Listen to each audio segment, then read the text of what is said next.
Assalamu alaikum viewers and welcome to my channel Study Law with Bushra. So in this video I am going to discuss with you guys Article 117 which is about bill not to lapse on propagation. But before starting my discussion, a reminder for you guys to please subscribe to my channel and don't forget to press the bell icon for latest updates and information about this channel. Do share this video with your friends and don't forget to comment the feedback. Article 117 कहता है कि bill के lapse होने या ना होने की provision क्या है।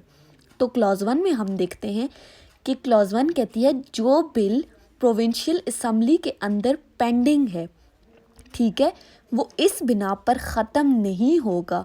अब रीज़न क्या बताई है? Reason of the propagation of assembly के अगर प्रोविंशियल असेंबली का इजलास बर्खास्त हो जाता है तो इजलास या सेशन के ख़त्म होने पर वो बिल ख़त्म नहीं होगा, बल्कि अगले इजलास में नेक्स्ट सेशन में इसी के एजेंडे को रख कर दोबारा डिस्कशन की जाएगी इसी बिल पर।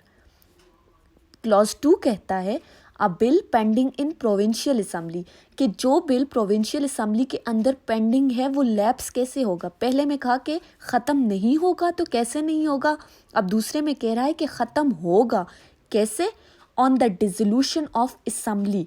अगर प्रोविंशियल असेंबली में बिल पेंडिंग है और असेंबली डिज़ोल्व हो गई है तो bill automatically dissolution of assembly पे ख़त्म हो जाएगा।